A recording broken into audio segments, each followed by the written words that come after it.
I know that a lot of the studies we have show that it's much easier to kill creativity than it is to actually get people to be creative.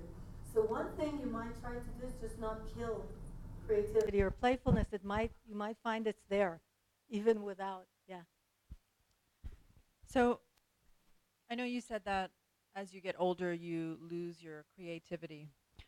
Oh, okay, you said that. Okay, sorry, I couldn't remember. Said we lose our playfulness. You lose your I playfulness. thought it was a okay. great research question that I have to look into. I'm not sure it's accurate, but. Ah, yeah? Okay, I'd love to see.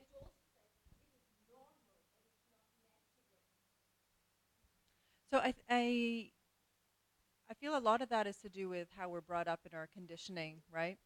So I guess and maybe this is just a statement, kind of. Is it true that um, as we get older, we sort of have to identify that this is, we need to work on this, right?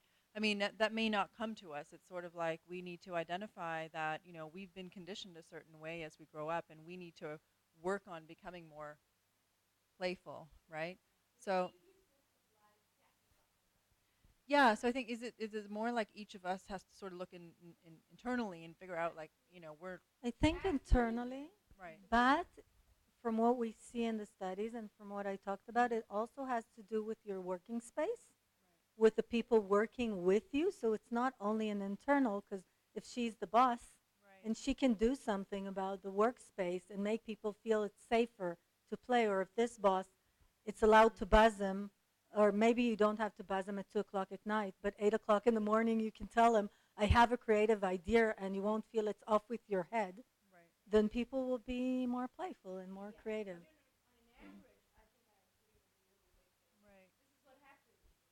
These are when you really you get aware and you think that yes. So you have to do it with awareness. Once you're aware, yeah.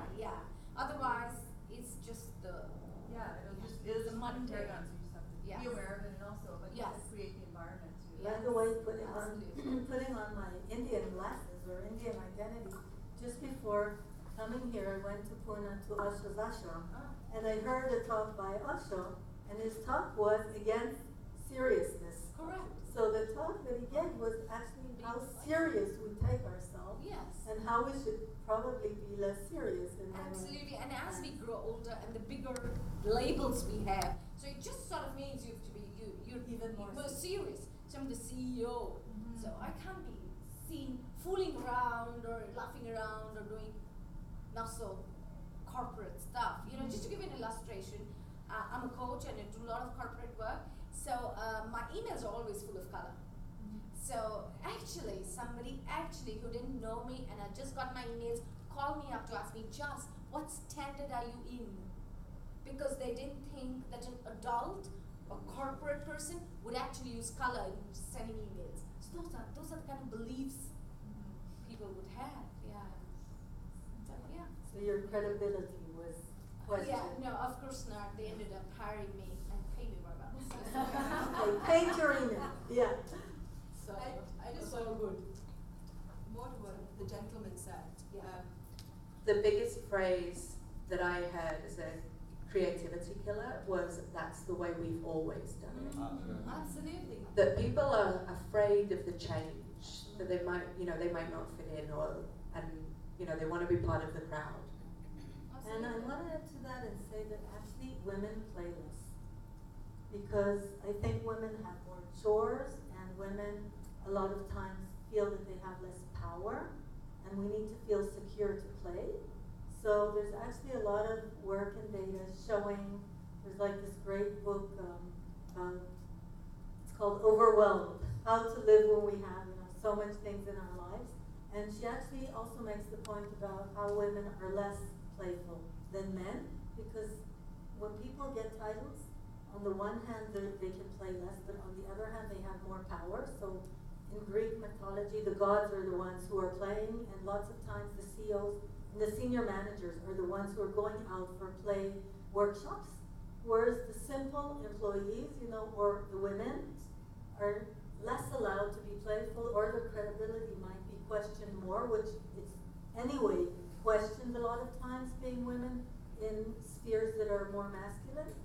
So I think there's also a question about women's ability to play and to be playful and to be silly and to be inventive. In Israel, for example, we have one of the highest numbers of patents that are registered, new ideas that you register them. And I told you it's a startup nation, but only 5% of these ideas are registered by women. So it's still a thing we have to struggle with. What does it mean when women play versus what does it mean when men are at play, or when our daughters are playing, or when our sons are playing? What are they allowed to play in? I might bring an anecdote that was a friend of mine, that my daughter who's 11, my younger daughter, she's like my best sort of gender research assistant. So whatever she sees in videos and films in the classrooms, Mommy, did you see what happened in terms of gender, this and that? So she sends to me this WhatsApp list from her classroom, they were 10 years old, and this girl is asking, what time is the soccer game on TV? And one of the boys is saying to her, what do you mean, what time is the soccer game? And she's saying, what's time the soccer? And he says, what do you mean? Do you see soccer? And she says, yes, why? So he says to her in the list, well, you're a girl. She says, so what? So then he says, well, next time you might tell me, if you have a brother, that he watches ballet. So she says, and this is all in the list, the WhatsApp group. And he says back to her, she says back, well, I have a brother and he doesn't watch ballet. But what time is the soccer game? And then another boy says, you guys stop all this bullshit on the WhatsApp, whatever. And then this boy answers her and says, I don't know, I don't watch soccer. So my daughter comes up to me, Mommy, you have to see this. And I'm like, she got it, And I'm like, look how many times this girl of 10 years old has to ask, and how much she's delegitimized to watch soccer, and how much she has to be persistent in order to go to just to watch a soccer game on TV. So I think a lot of the message is like, my daughter got it. So she already knows that this is very a biased type of WhatsApp interaction, but I think that we also convey messages about the play of girls and boys, and actually kids have stopped playing. One of the reasons I told you I started being intrigued with this is that where kids are being taught to manage, and managers are being taught to be playful, and we know that in the States there's studies showing that kids' playtime increased from 40% of their time to 20% of their time to 10. So kids are playing less.